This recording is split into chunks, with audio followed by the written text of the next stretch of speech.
Hello student, आज हम change in demand और change in quantity demanded of commodity को समझने की कोशिश करेंगे। बात ध्यान दीजिएगा, यहां पर लिखा हुआ है चेंज इन डिमांड एंड यहां लिखा हुआ है change in quantity demanded of commodity. अब बात आती है कि इन दोनों में डिफरेंस क्या है, change in demand and change in quantity of demanded of commodity. इसका मतलब क्या है कि तुम इसका मतलब क्या समझ रहे हो, इसका मतलब आप बताएं हमको। तो यहां पर एक बात ध्यान दीजिएगा, सबसे पहले हम डायग्राम आपको बता देते हैं। ये हमारा O हुआ, ये X हुआ, ये Y है, यहाँ पर हमारा प्राइस होता है और इस एक्सिस पर हम क्वांटिटी को रख रहे हैं, ठीक है। बाई चांस हमने P प्राइस ले लिया और Q हमारी क्वांटिटी हो गई, तो ये हमारा जो कॉन्सेप्ट है, इस जगह पर हमारा डिमांड का ग्राफ आ रहा है, ये डी होता है। बात समझ में आई? ऐसे समय में क्या है कि ये हमारा इक्विलिब्रियम पॉइंट है और ये हमारी डी है। अब हम क्या कर रहे हैं कि अगर हम P से अपने ग्राफ को P1 पे ले जाते हैं तो यहाँ पे प्राइस में चेंज आया है अपवर्ड की ओर। As a law of demand क्या कंडीशन आएगी, लॉ ऑफ डिमांड में यहाँ पर आप ये देख रहे हैं कि ये प्राइस में चेंज है, ये ग्रीन से एक्टिवेट है, और जब ये प्राइस बढ़ेगा तो ऑब्वियस है कि लॉ ऑफ डिमांड के अकॉर्डिंग आप क्या करेंगे, आप अपनी क्वांटिटी को शॉर्ट करेंगे। ये बात समझ में आ रही कि नहीं आ रही? तो यहाँ पे क्या हुआ, क्वांटिटी बदली है या डिमांड ही बदल गई है? क्वांटिटी बदली है, यानी क्वांटिटी OQ थी, OQ से OQ1 हो गई है, ठीक है। इतनी क्वांटिटी कम हो गई है और इतना प्राइस बढ़ गया है। इसको हम क्या बोलेंगे, और आपका इक्विलिब्रियम E1 पे चला गया है, इसको हम बोलेंगे कॉन्ट्रैक्शन ऑफ डिमांड, डिमांड का कॉन्ट्रैक्शन। और ये क्यों हुआ है ध्यान रखिएगा, अभी इस पर डिस्कस करेंगे। अब क्या हो रहा है कि अगर हमारा प्राइस ग्रीन पे जाकर के नीचे प्राइस यहाँ पे आ जाता है, यानी प्राइस P2 पे चला जाता है, तो क्या होगा, प्राइस नीचे फॉल हुआ है, एज अ रिजल्ट हमारी डिमांड इंक्रीज करके Q2 पे चली जाएगी। यानी यहाँ पर प्राइस फॉल हुआ है तो डिमांड राइज कर जाएगी, और यहाँ पे प्राइस फॉल ये प्राइस राइज हुआ था तो डिमांड फॉल कर जाएगी। अब इसको हम बोलेंगे एक्सपेंशन ऑफ डिमांड, E2 पर एक्सपेंशन ऑफ डिमांड क्या बोलते हैं, एक्सपेंशन ऑफ डिमांड। अब यहाँ पर ध्यान देने की बात क्या है कि इन दोनों चीजों में यहाँ पर देखिए इतनी क्वांटिटी बढ़ गई है, तो ये क्या हो रहा है, ये हो रहा है change in quantity demanded of commodity.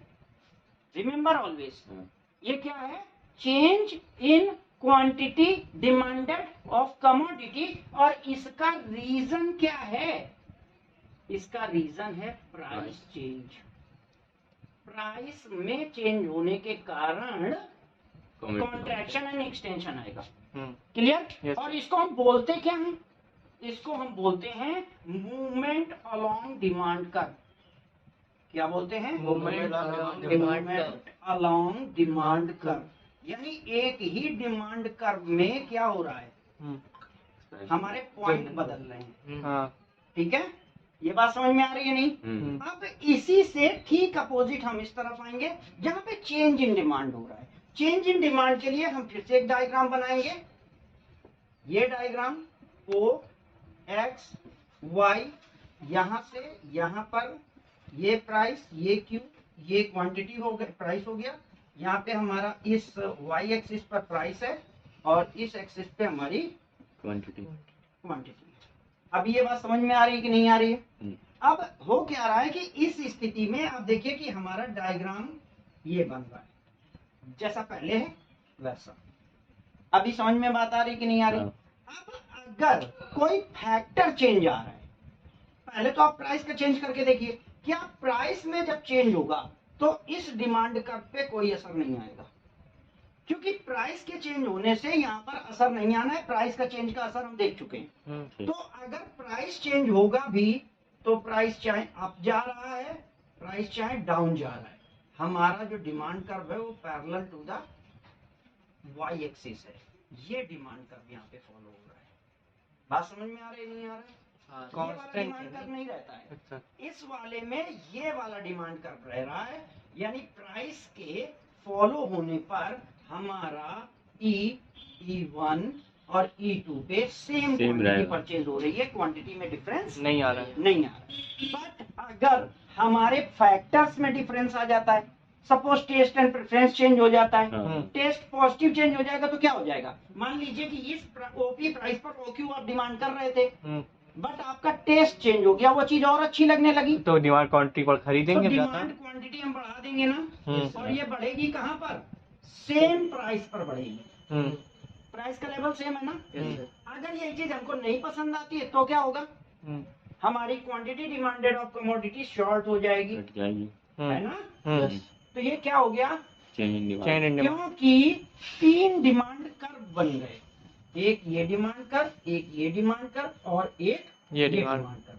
तो ये हुआ डी, ये हुआ D1 और ये हुआ D2, यानी यहाँ से यहाँ पर डिमांड आएगी और यहाँ से यहाँ पर डिमांड आएगी। बट इसमें क्या हो रहा है? इसमें ये जो चीज है ये कहलाएगा इंक्रीज इन डिमांड। क्या कहलाएगा? Increase in demand. और ये कहलाएगा decrease in demand. Increase and decrease होगा इसमें, और सेम प्राइस पर होगा। समझ में आ रहा है? यहाँ पर अगर आप देखें तो इसका रीजन क्या है? इसका रीजन क्या है?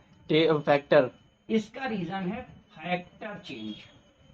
क्या चेंज हो रहा है? Factor change. फैक्टर चेंज हो रहा है। अब अगर फैक्टर चेंज हो गया है तो आप ये समझ लीजिए कि ये क्या कहलाएगा? ये कहलाता है movement along the demand curve, ये कहलाएगा shift along demand, shift of demand curve. Demand curve का शिफ्ट होना। डिमांड कर्व अगर शिफ्ट हो जा रहा है, यहाँ पर देखिएगा डिफरेंस क्या है। यहाँ पर सेम डिमांड कर्व के डिफरेंट पॉइंट पर इक्विलिब्रियम बन रहा है, यहाँ पर नया डिमांड कर्व क्रिएट हो जा रहा है। इसको हम शिफ्ट बोलते हैं, इसको हम चेंज बोलते हैं। इसमें हम इंक्रीज एंड डिक्रीज बोलते हैं, उसमें हम कॉन्ट्रैक्शन एक्सटेंशन बोलते हैं।